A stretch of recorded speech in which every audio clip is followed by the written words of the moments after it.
Welcome back, everybody, to the Tavern. It's time to cover more round one action as we get closer to finding who will be joining us in the Los Angeles Championship for the summer season. My name is Froday, and I'm joined on the desk by TJ Sanders, who steps in as the role as the analyst this week. Woo-hoo. It's going to be great. For people who don't know, TJ actually is an extremely high-level player, always peaking around top 100 legend.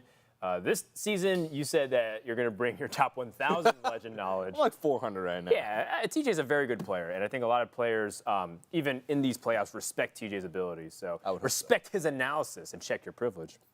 Do want to bring out, by the way, that we are encountering a couple of problems, tech issues with round number one. So instead of normally jumping in and kind of recapping what's happening, we're just going to go through a bunch of different series that we have queued up here in the Swiss. And this one we have is quite the treat. We have Fibonacci, a warrior extraordinaire, up against a Tarei, who's been a constant regular in the Hearthstone Championship Tour. I'm going to kick things off in game number one with Quest Rogue versus Handlock. Now, TJ, what do you think about this matchup? It's actually Quest Rogue versus N'Zoth. Oh, sorry, against N'Zoth. Yeah. So this matchup is it's kind of weird. It's not a matchup that I have much experience with or that I've seen in quite a long time. It feels like because of the way that Quest Rogue usually can beat up on control, that the Quest Rogue would have a good advantage. But N'Zoth Warrior can actually put on some pressure if he can get those Mount Fire Armors down, if he can get those taunts down, and be able to get an early N'Zoth or sweep a couple boards and then drop a N'Zoth. It can be really hard for Quest Rogue to chew through. And Fibonacci, of course, you mentioned, a warrior expert. He's also earns the majority of his points in every season that he's participated in an HCT through ladder. So playing Control Warrior on ladder is no easy feat. And he's been through the depths and back again with decks that are similar to this. So I can imagine he's got a ton of experience, even probably against Quest Rogue. His deck list is very interesting, too. It's a control-style warrior, but he's only got one Brawl, for example. And you see that one lone copy of Dead Man's Hand. So as much as he's got a lot of removal tools, he really focuses more on the elements of building a big board and AoE clears with the normal Whirlwind effects, Blood Razor, big addition from Knights of the Frozen Throne. And of course, being able to cycle through his deck with Battle Rage. He's got double Battle Rage, and that's not something you commonly see in a lot of Control Warrior lists in general, too. Yeah, that's very true. A lot of times the cycle can be a little bit tougher for Warriors, and Battle Rage just helps fit with that. Now, we can sort of relate this matchup a little bit to what we saw when Quest Rogue was pretty dominant against Quest Warrior, which was kind of a race. That matchup is actually gotten more Quest Warrior favored, but you really do need to pressure the Warrior quickly, because if you let them get comfortable and get to the stage where they can take that minions or they remove your whole board and you don't have enough bounces for the quest, they will just generate enough resources to muscle you out of the game. Well, Tarei does have the Mimic Pod to help him maybe generate more of those resources to be able to finish the quest, with that fifth requirement being a big part of the Quest Rogue's nerf. Does he have enough time to accrue resources? Should be able to do so. I like the sequencing, making sure to pull out patches before it. Picks up 2 more South Sea deckhands. It's a lot of Chargers. A lot of Chargers. I think he was hoping for either the Igneous Elemental or Fireflies, so you can get the Flame Elementals as requirements. Yeah, you do need a little bit more help nowadays. It's a lot of times you're much more likely to complete the quest using those Flame Elementals because of the fact that they're the easiest to get 5 of. It's actually quite tough to get 5 of one copy of a minion. It's true. You have 2 copies left in the deck, and then you have to have 3 bounce effects, which is pretty insane. Just the increase in that requirement made it so that the Quest Rogue was effectively unplayable in the last meta. The only reason why it's come back now is because the decks out there like Jade Druid and Highlander Priest give you that time. They are not pressuring you. Highlander Priest, I mean, Raza on 5 and then Anduin on 8, yeah, they're pressuring you, but usually they're not doing much between turns 1 and 5.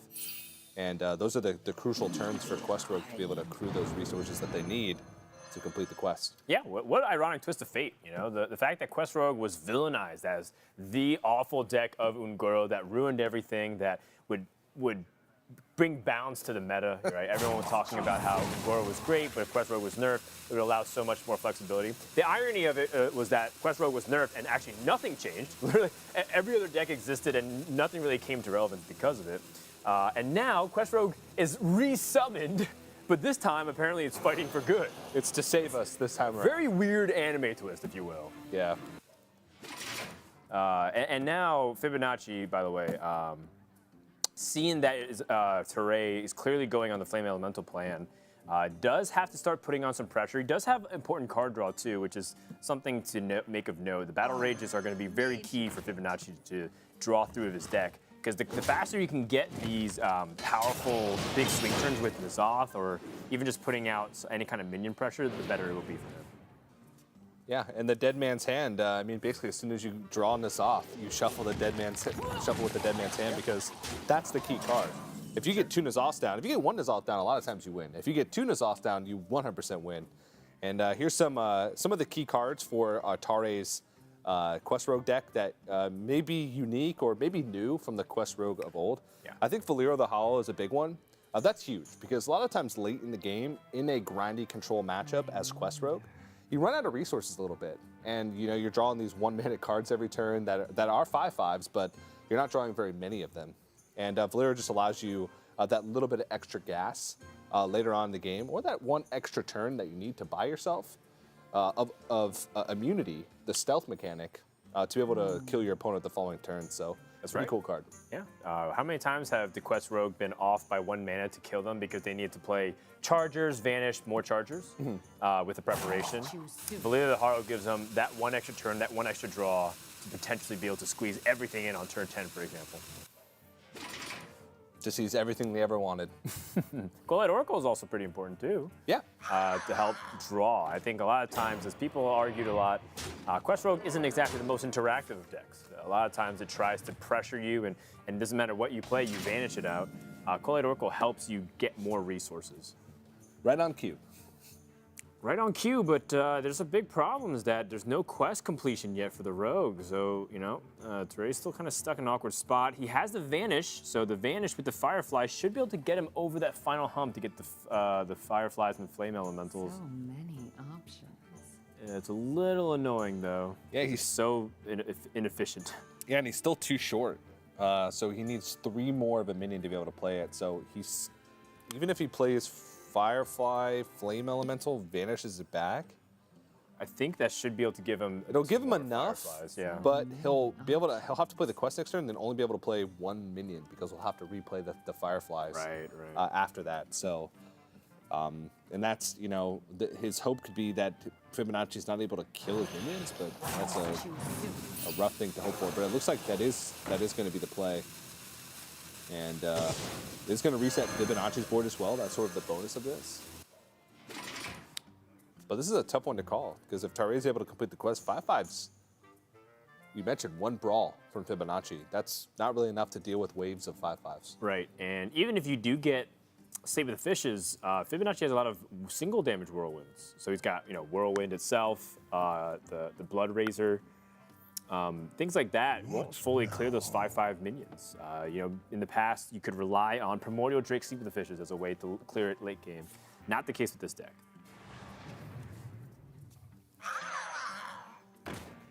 I think Fibonacci recognizing that the closer he gets to N'Zoth, the better. So instead of playing an Armor Smith, he's going to try and just cycle through his deck. And now with this, Tarei should be able to finish out his quest.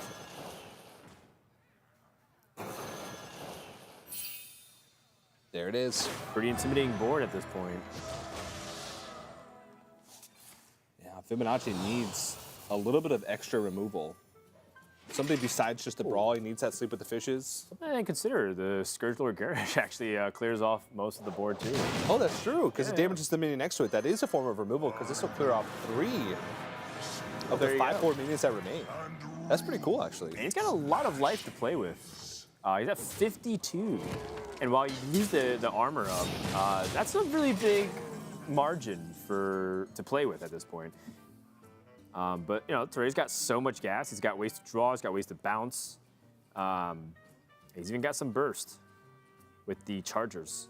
Yeah, and a lot of times that burst is held towards the end of the game, or to a point where you can value trade into something, bounce it back, and then hold on to it even longer. Yeah. Like right now, he could Stone Tusk Boar, bounce it back with Useful Brewmaster, And, you know, he would have gotten over that 3-5, but still have the charger left in his hand. And that might be what he's leaning towards. Yeah. And then, you know, just play the Biofin Tidehunter. I think he was hoping he was going to be able to get some overdraws with Cold Light Oracle. That's tough.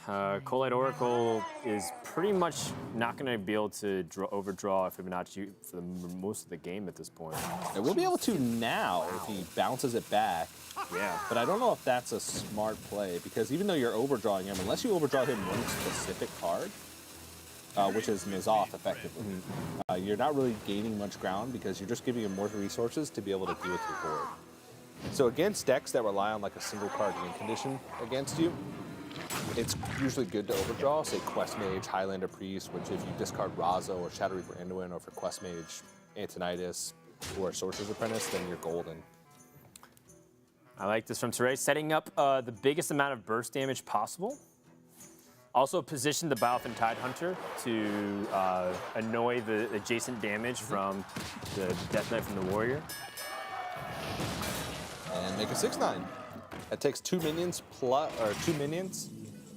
in order to attack into it. Jeez, how much damage is this? This is, well, yeah, actually the annoying thing is the taunt minion, because you would like to charge everything and then vanish and then be able to play it again. Yeah, it's only 20 damage this turn because you attack. Say he Southsea deckhands into and trades his minion in, then he could play the other 3 chargers, vanish, and play 1 charger back. So that's 21 damage, I guess, with the dagger hit. Yeah, the maximum burst, I guess, would be 25 with the 26 on the dagger hit, if there was no board. If there was no board, so yeah, with the mana restraints. I actually do wonder if, you know, Tarei not getting that extra hit with the dagger would have actually factored in, considering that he would have put his opponent at 6, and 6 is usually the magic number around of an interval. 6 or 1, so you can get the extra hit. It's brutal. There's a lot of resources that Tarei has to use to get through. And he's not really making a dent in the health total. I mean, yeah, he's making a little bit of a dent, but this is basically all he has to work with now. And Fibonacci's going to know once he banishes these chargers that that's exactly what he has to do with those 3 charges. Did he miss an attack? No. I think he got the vanish off just in time. Okay. Yeah. The question is, did he get his dagger hidden? Yeah. He did. Okay, and that can be a huge difference maker. Yeah. But we know that Tarei is still short in damage right now, and that was his 2nd vanish. Yep. So he basically has to rely on Novice Engineers to get him back in the game on Mimic Pods. Or Valir the Hollow. Or Valir. There's actually a lot of resource generation left for Tarei. It's just they're key cards that allow him to do that. So, and right now he doesn't have them. Oh, it's a nice resource generator right there. Igneous Elemental. Fibonacci's also used his 1 single copy of Brawl, has not used Dead Man's Hand, so Tarei knows that he can extend a little bit deeper in, and his opponent would have to be able to fight back with other cards. Sleep the Fishes is one of them.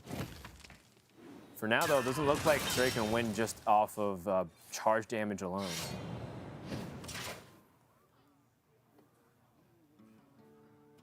Is it worth charging down any of those minions, whether the Acolyte or the Armorsmith? You know that if you don't charge down the Acolyte, he's guaranteed 2 draws because of the hero power. Right, but then you're also setting yourself up for a worse Garrosh the hero power with the Death Knight and the weapon. Yeah. Or, you know, you're setting yourself up for a worse Sleep with the Fishes if he doesn't want to take the damage because he knows the charges are in deck. This is a really tough situation. Tough spot to be in, and I think almost either way Tarei chooses, I think he's in big trouble. Because the longer that Fibonacci has to draw those big Mizoth swing boards, the worse it is for him to be able to win. But if he extends into the board, he actually has no other cards in gas besides the Igneous Elemental. Yeah. At this point, it just seems like he's winning through attrition, because Tarei can get to a point, as we saw last game with Monsanto, that he runs out of resources. Because he's getting 1 draw a turn, and if that draw is something that he can't use, like a preparation, then that's a completely dead turn where Fibonacci gets full development. You draw cards, do whatever he wants effectively. Wow, Direhorn Matriarch comes to the hand. And, you know, I was originally doubting whether or not this warrior could be able to stand up to the Quest Rogue, but it seems like Quest Rogue is, again, running out of gas. Look how much he's cycling, too. Yeah. Well, that is all the three big draws off the Acolyte of Pain. That is a big emphasis of this deck, to be able to cycle very heavily. He's got shield blocks, he's got slams, battle rages, the Acolytes of Pain, and you know, he doesn't necessarily have the full fatigue package of Cold Light Oracles and Dead Man's Hands with Bring It On, but it is interesting to see Fibonacci kind of fuse ideas here and finally gets N'Zoth. So this could be where Fibonacci starts putting some real pressure if he hasn't already. He's starting to swing to the face with the weapon. Yeah, might as well. I mean, at this point, N'Zoth is going to stick next turn. He gets 2 Direhorn Hatchlings back and 2 Mountain Fire Armors back. So that's going to be enough damage for him to end the game the following turn, especially with Tarei having to push both of his Chargers through, and Fibonacci's still at 29 health. Yeah. So this one seems all but over for Tarei without a Vanish left in his deck. Ridiculous. The Warrior God is doing it again. Look at that board state, and you've seen Vanish already used twice over. Fibonacci has gone face for H, and Tarei is stuck with just a preparation. That's game 1. Over to the Canadian Warrior expert. Wow, I didn't expect to go that way, and it wasn't even really close. Yeah. That's Questrogue is not putting up a good performance so far in the summer playoffs. A couple times I've seen it on stream, it's lost. Even off stream, I'm hearing about some of the other Questrogue players falling in round number 1. So it was a bold strategy, and you know, we talked about it in the pre-show. I think it was you who mentioned that, and Ejek says you have to get like an 85% chance in order to have a target, but we'll see how it does in the coming rounds. That's right. So that was just game number 1, and when we come back, we're going to resume to see whether or not Fibonacci can close out in this best of 5. Don't stray too far away from the fire, my friends. There's more tales to tell. This is the America Summer Playoffs!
Welcome back, everybody, to the Tavern as we continue on our best of 5 series between Fibonacci from Canada against Tarei from the USA.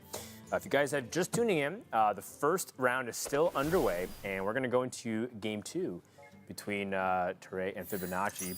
Now, this is kind of what I thought was originally happening, the Rogue versus the Warlock. And Warlock is in an interesting spot here, TJ. What are the trends that you've been noticing as Warlock goes through its highs and lows of the playoffs? Well, they're starting to get greedier. In the first iteration of the summer playoffs with Europe, there was a lot of anti-aggro Warlocks. and they didn't have much success. The deck list that was having the most success was the deck that had a lot of threats, which is what Pavel used in his winning lineup. In Asia Pacific, players started to get even greedier and went to a Highlander Warlock, which was just a deck packed with threats and cruelly unshackled, just to go that super greedy route. And it was doing good against Priest, but it was doing bad against almost everything else. And now players are starting to go back to sort of the deck lists that worked for Pavel. Just the sort of the standard handlock decks with the Death Knight. It is, by the highest level of competitive players, considered to be a good matchup against Priest. The statistics don't show that on ladder and throughout the tournament, but this is just the sentiment that players have towards the matchup. If you play it correctly, they think they can win against Priest, and that's the kind of lineup that Fibonacci is going. And he's just kind of a greedy control player at heart. So I'm not surprised to see him bring this deck because handlock seems to be a staple in his lineups whenever we see him at playoffs. Now, I know normally drawing patches is not a good thing, but Tarei has a lethal setup next turn. If he's able to get his quest up in time, you know what I mean? If you think about it, like if you have your quest, how much damage are you able to do right now? And that was kind of the power of Quest Rogue in the past. Nowadays, not so much because you wouldn't be able to finish the quest. But a hand like this is super scary for Warlock to deal with because it's a little bit taunt light. They don't really have the usual ways that they can defend themselves. In the past, you had Defender of Argus, you had Sun Fairy Protectors, and if you want to go even further back, Sludge Belchers, and complicated. But Quest Rogue doesn't really have to worry about taunt. So when Tarei finishes his quest, he's going to have a ton of damage coming in. Yeah, especially since even if he didn't have the Chargers, the one thing that this deck has cut to make room for more threats and Blood Reaver Gul'dan is Twisting Nether. They feel like they have enough early game and late game removal with Hellfires, Abyssal Enforcers, Defiles, with the Tainted Zealots coupled with those as well, to not have to run Twisting Nether. And that's really the only way that Warlocks can clear out a board full of 5/5s, unless they have a couple of things like Tainted Zealot, Hellfire, Defile, or just Defile, Hellfire. Some combinations of cards to clear the board, in which case the Quest Rogue just reloads. So I feel like this should be a good matchup for Quest Rogue as long as they get their quest up and running before they take too much pressure from Twilight Drake, Mountain Giants. Because the Warlock, you're right, just doesn't have good ways to defend themselves in that mid-game. So I believe Tarei's still at 1 out of 5 on his quest. But if he gets this Firefly and bounce it twice, he's going to get kind of close. Yep, that's 2. But 4 isn't good enough. In the old quest, this was enough. Yeah, his quest would have been there. completed. He would have been looking at lethal next turn. As you said. But now he's got to play an old-fashioned, new-fashioned, honest game of Quest Rogue Hearthstone. That's right. A 1 Vanish could change that. Or 1 would bounce. Fibonacci, in the meantime, picks up another Mistress of Mixtures. Not exactly what he wants to see, but he has Mountain Giant prepped and ready to go for this turn, and that's what you need to do. You need to pressure the Rogue enough to be able to threaten to kill them. At its core, Quest Rogue is a combo deck, and you want to aggress on them usually as long as possible, or as fast as possible, because the longer the game goes, the more time they have to assemble those pieces. Yeah, in a way, pretty much all of Tarei's lists are combo decks in and of themselves, except for Jade Druid. Jade Druid is more of a mid-range deck, I guess. Yeah, but he can assume that that's always going to be banned against his lineup. Quest Mage in some lineups, but mostly Jade Druid. But like Quest Rogue is a combo deck.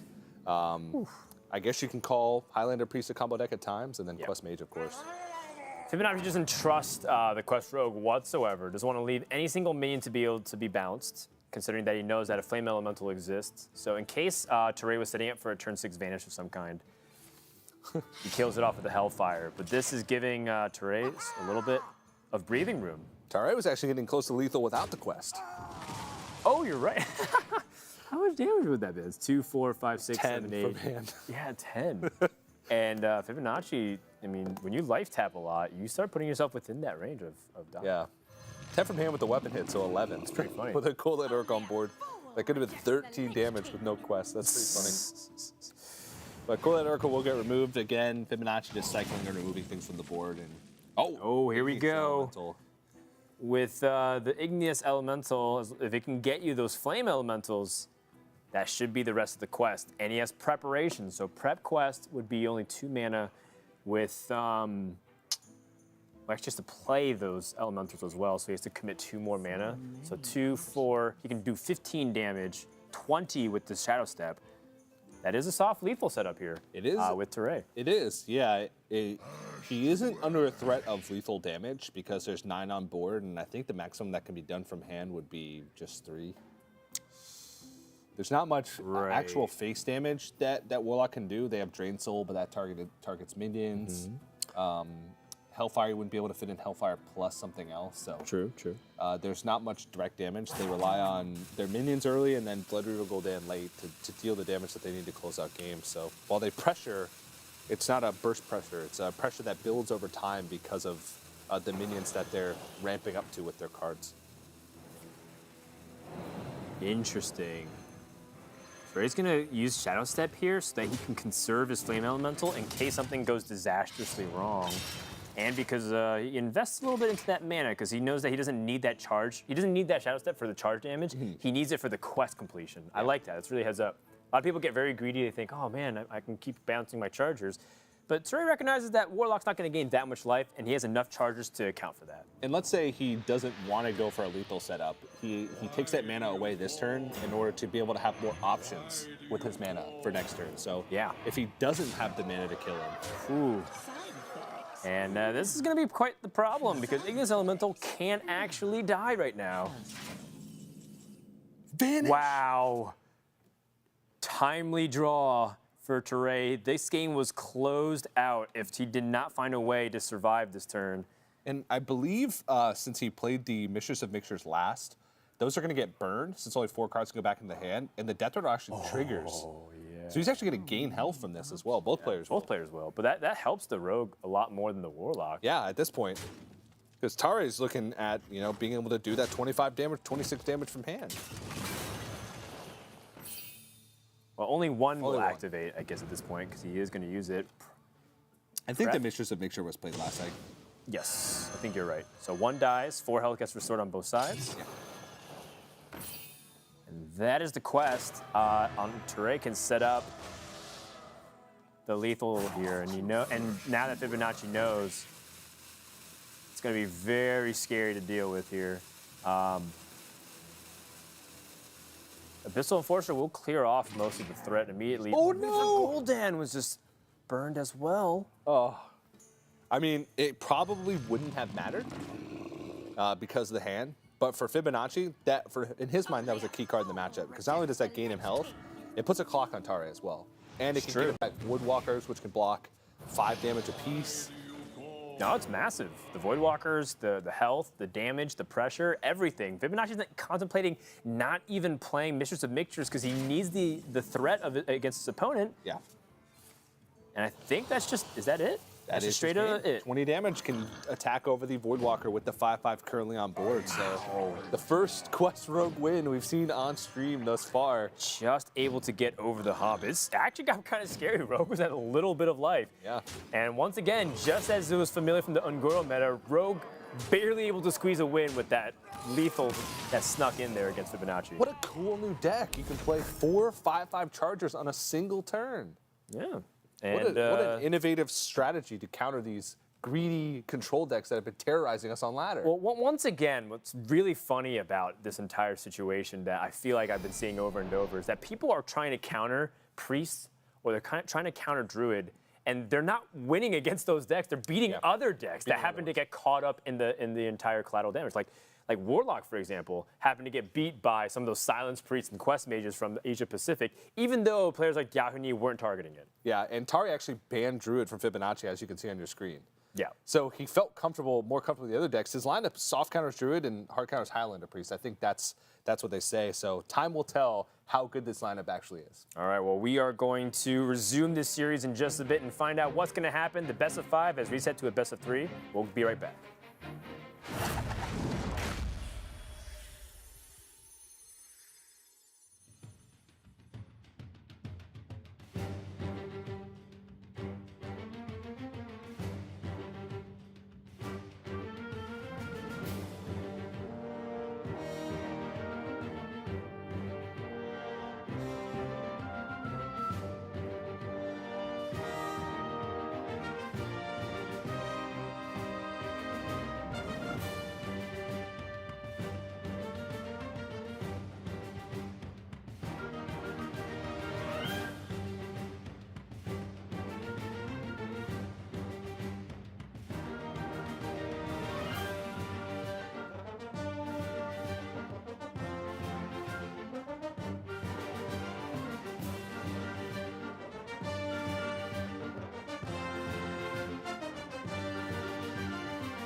Welcome back, everybody, as you guys take a look at what the players are playing for. That is a live shot of the trophy, as you guys get to see the journey continue for players who are finding a berth for the Summer Championship. Welcome back, everybody. We have Game 3, Fibonacci versus Tarei, Quest Mage versus the Handlock. Now, this is a matchup that is god-awful for the Warlock. Oh, yeah. Absolutely horrendous. One of the most lopsided matchups that could possibly exist in the current metagame. I have been playing a ton of Quest Mage. On my road to Legend this season, I went from rank 3 with 1 star to Legend with 0 losses as Quest Mage. It is a very fun deck. And I don't know. For one person. For one person, it's very fun. For one person, it's really fun. As for me, don't talk to me or my Warlock ever again. Yeah, if you, and also, you know, PSA out there, if you're playing me on ladder as Pirate Warrior against my Quest Mage, if I put a Sorcerer's Apprentice on the board, kill it. Kill it right away. People that is literally the only way I can beat you. You know what they are? They're playing very honestly. They're saying, I have Fiery War Axe on 2, but I'm going to pretend that it's 3 mana, so I can't kill your That's what they're doing. That's exactly what they're doing. They're getting ready for the future. But yeah, this matchup is bad because Warlock just doesn't pressure well enough. They don't get minions on the board, and they give a ton of time for Quest Mage to just draw all their cards and get those combo tools. And on top of that, Correlate Oracle is always a looming threat in the back of the Warlock's mind. They have a big hand size a lot of times in the game, and Correlate Oracle can burn a lot of cards. A lot of times that doesn't matter, but in the times that it does, it can hurt. Dan just gave a fist pump because, as you can see at the bottom, PNC won his first round match, and PNC was actually a practice partner of Tarei during their prep for playoffs. They're running the exact same lineup, as well as killing all day. So we have a little bit of stuff to gain here, mutually beneficial picks, because they're both their practice partners on the board. Ike apparently has slain Guys, so it's a head-to-head between Sottle and Raven. As we like it. As we like it, and as we expected. Looks like Ike was able to take it down. But we have plenty more Hearthstone to play, and we'll keep you guys posted on all things Hearthstone Championship Tour right here on this channel. As we been back on this Game 3. Tarei stuck on a Primordial Glyph, which can give him a lot of options. Frost Nova, probably one of the best options they can always ask for. More turns is better. However, he's chosen a Meteor because he realizes, in the long run, how do I actually die if Warlock ever is able to form a game plan? It's usually because they have a big threat on board. Yeah, literally the only strategy for Mage against most decks is what option this turn buys me the most turns. That's all it is. Yep. And Tarei had to make the decision, well, does Meteor buy me more turns? Frost Nova buys me 1 turn, but could Meteor buy me 2 turns, or perhaps 3 turns? And so that's why he goes with that Meteor over the Frost Nova, because this deck doesn't have removal. Its literally only goal is to draw as many cards as possible to get to the combo and survive as many turns as possible in order to draw those cards. Yeah, and Breath of Sindragosa also very nice too. Fibonacci can't attack anymore with this second 8/8. And at first he was thinking about maybe putting his opponent at critical health. Now, not really the case. See what he draws out this Mortal Coil. He's actually looking at this point, just find Twilight Drake. I think that's his last remaining threat along with Mountain Giant. Yeah, but right now, I mean, this is sort of the story of the matchup. Look at all these dead cards. Defile, almost useless. Doomsayer, useless. Tainted Zealot, almost useless. Voidwalker, almost useless. Siphon Soul, useless. Yeah. They're all useless except for the Lich King. I will say that the Lich King does have this very funny scenario where, because if it's able to get cards like Death Grip, yes, it can steal some very crucial cards like Archmage and Tinnitus, and then Mage has to win through other ways like burning their opponent. That or putting Dirty Rat in your handlock deck are really the only 2 ways you can combat the deck. And Dirty Rat, we've seen some players with Warlock in this event and in previous playoffs actually put Dirty Rat in, and that's a very good tech card. So this is actually going to be a big deal to see which Death Knight card the Lich King is able to pull. If it gets Death Grip, Tarei could be in trouble, but it's Anti-Magic Shell. Anti-Magic Shell is also problematic, but you know, Tarei has a lot of freezes in his deck. Not to mention that a second Meteor is really powerful. And if it wasn't Meteor, it could be Polymorph or it could be Fireballs that helps clear the board. Tarei realizes that time is on his side, and the most important thing is that he's getting that quest ticker up, and he's not being pressured enough. This is a pretty big swing, though, on the board. This is 12 damage onto the board right now. But, I mean, he's got a way to remove it. He can Meteor the Twilight Drake this turn and set up for a Firelands Portal the following turn. Yeah. And he's not even taking damage because he's got an Ice Barrier set up. He actually goes for the Mountain Giant. I guess he just wants to try and... Yeah, minimize damage. It's fine. I'm not sure about that, though. Because if you get a guaranteed way to kill... I guess Anti-Magic Show might play into his mind. Yeah, that's pretty smart. Anti-Magic Show would have been insane. Yeah, it would have been a disaster. So it still is a little annoying to deal with here. You have 2 Frost Novas, but you're at 28, 22 now. Yeah. So maybe you feel a little bit better about that. Yeah, but Tarei's got all the tools that he needs except for Antonidas to complete the combo, basically. That's right. Just need card draw at this point. Yeah, and because he actually already has the spells in his hand to complete the quest, I believe, because Firelands Portal and that Frost Nova are both from the Kabbalah Stone. And he was at 4 out of 6, or maybe even 5 out of 6 the last time I checked. So really all he has to do is get the quest in hand without overdrawing it, and then draw Antonidas. And that's basically it. Because there is no copies of Dirty Rat in Fibonacci's list. I think he was expecting more aggro. You can see a lot of anti-aggro tools, like a Gluttonous Ooze and a Tar Creeper. Double Tar Creeper, actually. And Faceless Shambler, kind of. Oh, well, that's a little awkward. The Corrupted Healbot comes out of the Firelands Portal, giving more like a little time. Yeah, but, I mean, Questmage just wants to, they don't care what your health total's at. Sometimes I just don't even ping anything when I'm playing Questmage. That's true. Because I say, well, there's no point pinging their face because I'm just going to kill them in one turn anyway. And there's no point in killing these minions because I'm not going to kill them. I'm just going to keep freezing them. It's a little bit BM, I think. Yeah, I can definitely see that. But I don't care, Dan. Ice Block is another turn. And, I mean, you know, Tarei has how many cards left in his deck? He still hasn't found a lot of card draw source. That is starting to become a little bit of a concern because he's down to 1 freeze and 1 more Ice Block in his hand. It's over 10 for sure. I'd probably guess between 11 and 15, judging by the stack size. Because you're right, Cool-Eyed Oracle has been the only source of card draw that he's been able to get. Yeah, there's no Arcane Intellects that he's been able to pick up. Second Cool-Eyed Oracle, Novice Engineer. And both of his glyphs and his Cabal Stone was used, and usually you can use those to try to see if you can dig for more card draw. I guess he did find Arcanologist. Arcanologist is a card draw source as well. Yeah, that's true. What to do? But at this point, he's got, I mean, he's still got a ton of turns left. Can you be greedy enough to not have to freeze this turn? It's usually the question on your mind as the mage player. Can you be greedy enough? Do I have to freeze this? I would actually ping off my own babbling. Ping off your own babbling book to prevent Mortal Coil from helping draw? Yeah, I think he's only used 1. He may have actually used 2. But the babbling book's not doing you much, and you might as well just limit as much card draw as possible. True. The ping to the face doesn't do anything either, considering your win condition is to kill him in a single turn. Unless you feel like you're going to rope out and not get all the fireballs in. Then it's okay to We get have the the pings. time. Yes, yes, we do. Despicable Dreadlord comes down, and that is enough pressure to warrant a freeze next turn, certainly. But Tarei's gamble paid off. Warlock's not known to be able to finish the game from this position, from 20 health at least. Yep.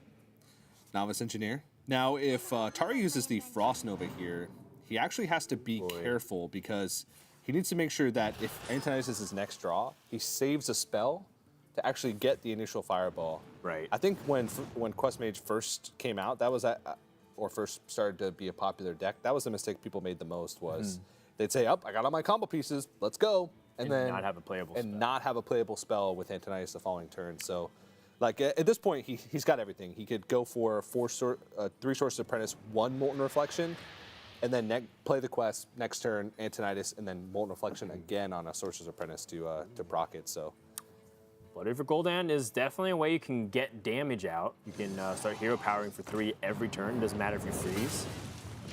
And Tarei's also at a kind of a dangerous life total. 6 is not a lot to play with anymore. more draw though, and he's still got at least 2 more turns with the Ice Block. Blizzard makes it at least 3 more turns. So. Getting closer and closer. Yeah, unless a second Hellfire is drawn. Actually, you can silence and Hellfire, so that would pop. Oh yeah, he will pop the block, you're right.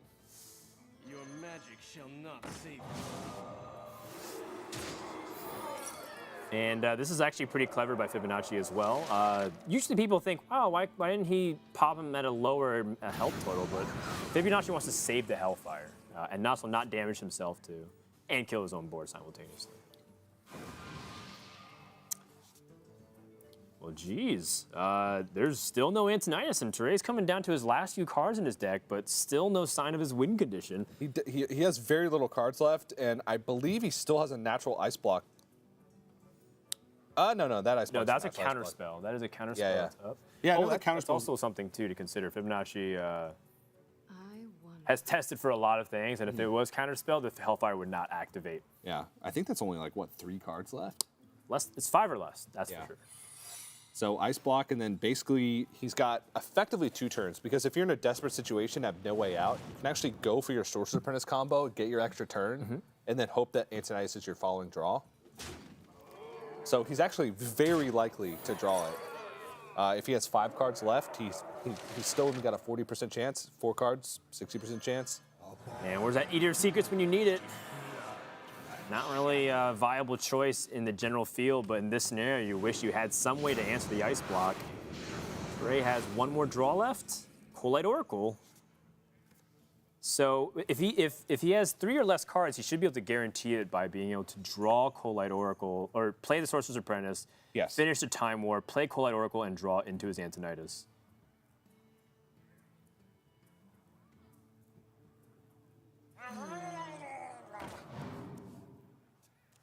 Wait. There it is. Someday I'll be just like you. Someday I'll be just like you. Someday I'll be Wait, just does he has a spell cheap enough. Okay, he has a spell cheap enough to play. Yep. I was There's calculating. no spells available after this because he needed to play the free. I was calculating my math because he had to play the second Moral Reflection to be able to play the quest this turn.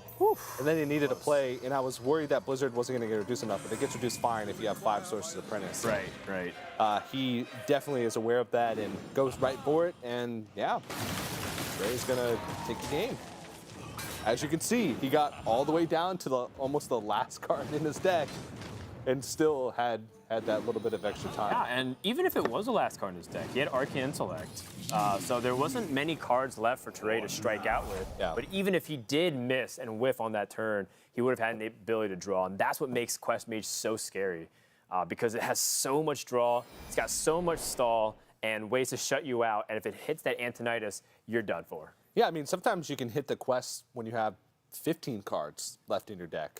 Sometimes you just get there almost as soon as you hit 10 mana. So that's, the low end of how powerful that deck can be against those slower control decks that don't pressure well, because he got all the way to the end of his deck, and it was close, but ultimately he was able to win out. And Fibonacci had a lot of pressure early. He had all his threats, almost every single one of his big threat cards in his first 10 cards. So that's about all he can ask for, and still wasn't able to get there. I think Blood Reaver Gul'dan being a little bit closer, if he could play it right on turn 10, maybe, but that's it. Because you need to pressure just a turn earlier. Yeah. Not give him the room to be able to play Ice Block and play very greedy, but instead force him to have those cards a lot earlier, so that way they can't use their mana to draw, or if they do, they have to pick a trade-off at some point. Yeah. And that means that there's only one more game that Tarei has to win here. He has Priest up against the Warlock. And originally, when you bring Quest Rogue and you bring Quest Mage, you're thinking, well, I can just really target the Priest, and if I really need to kill a Druid, I can. But Warlock is just getting swept at this point, and only one more game stands between Tarei and advancing to round 2 with a 1-0 score. Yeah, and I talked about it a little bit earlier, but a lot of the very top-tier competitive players think that Warlock is favored against Priest. Your strategy is basically... Talking in third person now, are you? Am I a top-level competitive player? It feels like you're just trying to talk about yourself. I'm not. I actually think TJ thinks. I actually think Priest is favored, to be honest. Oh, okay. I think it's very close. Yeah. But I have access to all the statistics. I look at numbers basically all day from playoffs and matchups. And Warlock, Priest has a 70% win rate against a nearly 70% win rate against handlocks in the past 2 playoffs. Oh, okay. I thought you meant in general. No, in the past 2 playoffs. That's a very convincing statistic. Yeah, now it's a relatively small sample size. It's like 40 games, But still, that a paints lot. you a picture of the general thoughts of the matchup. And I still just can't see like Warlock being an overwhelming favorite. I can see it maybe being 55-45 as the highest, but the strategy basically is to hard mulligan for Gul'dan. Even if you're only getting 1-2 demons back, you can, theoretically, you can outpace the priest with the 2 damage every turn if you can play Blood Reaver Gul'dan around the same time that they play Shadow Reaper Anduin. It's a 6-point swing because you're not only gaining life, you're also dealing 3 damage. Yeah. And so when you're racing them, they have to play 2 cards a turn, or they have to get 3 activations with the Void Spike in order to catch up. I think a lot of players point to Pavel's performance. If you look at just his top 8 matches in the Europe playoffs earlier this year, or just a couple weeks ago, he played like 3 Warlock versus Priest matchups, and he won all 3 of them. Yeah. Because he would hard mulligan for Gul'dan, and he would basically run the Priest out of resources. He would just continue to kill each and every one of their minions. And the crazy thing is, he was also winning the matchup from the other side. He was also winning the matchup from his Priest's perspective versus his opponent's Warlock. So, well, the Warlock decks weren't also as fleshed out. They were playing different lists, and people have gravitated towards Pavel as the trendsetter. They're even calling Pavel's lineup the Pavel, where they play 2 control and 2, mid-range or like mid-range decks. Basically, a very balanced lineup. yeah. There's no like set aggro lineup you're targeting anything, no set control lineup, just what Pavel does, and that he's been doing that both in the Meat Streets of Gadsden, where he's able to qualify in that era as well as this era. And he also did it in his last call run. If you go back also, and look at true. how he qualified for the World Championship to begin with, The Pavel. It is the Pavel. Right. And also reverse sweeping, I guess, is Yeah, also the that's Pavel. also another thing too, and also just like qualifying for championships multiple times over. But a couple people have done that, like Neria this year. Yeah. Tarei getting that Kazakus and the Raza and the Shadow Reaper Anduin, so he's got all the power cards. By the way, I do want to point out that Tarei is running Skulking Geist in his Priest deck, which is why it was, funny for us to point out that he banned Druid. Because when TJ said he banned Druid, everyone was like, well, yeah, of course he banned Druid.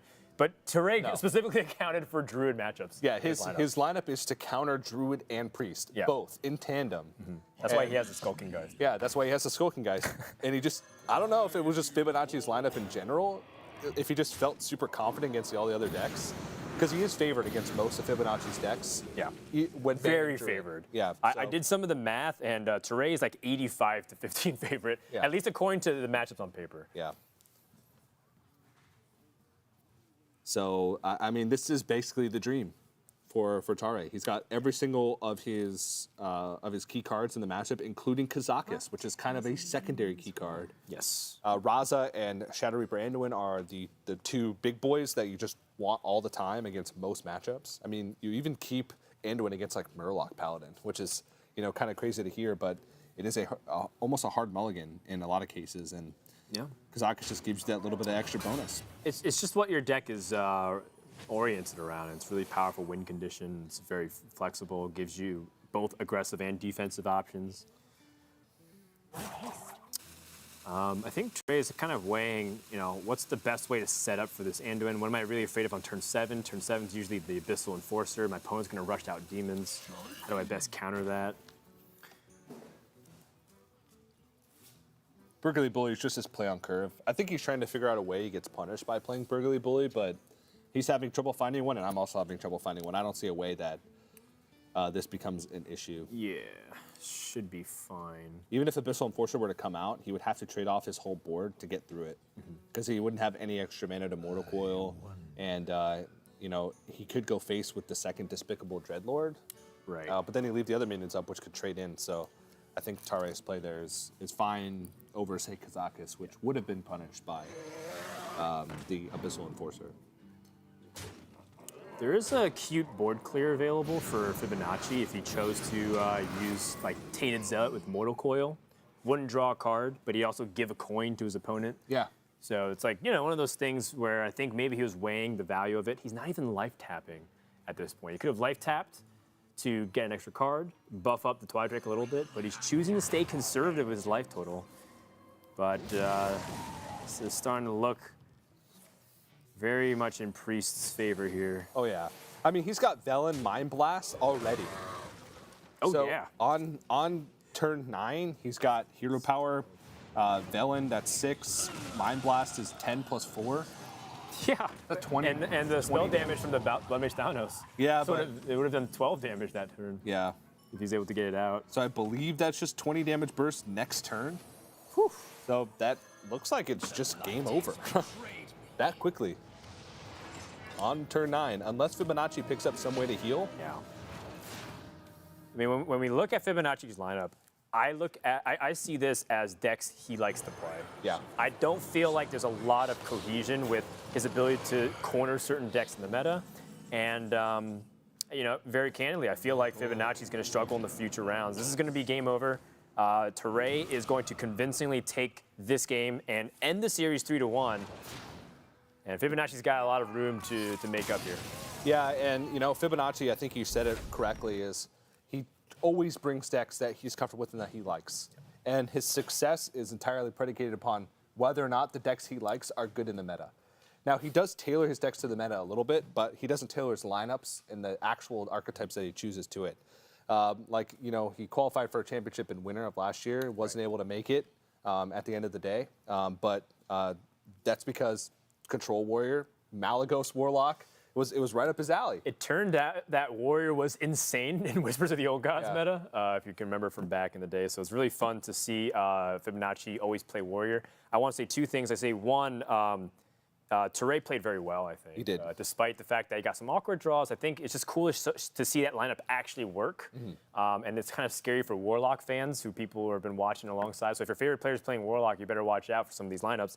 The second thing is Fibonacci won with the Warrior. He played 1 game with Warrior, played it excellently, understood exactly what he needed to do, even against an unconventional deck like the Quest Rogue. So even though he lost here, I think Fibonacci fans can recognize, the Warrior's still cooking. But poor Fibonacci, because he actually got countered by a lineup that wasn't even intending to target his type of lineup.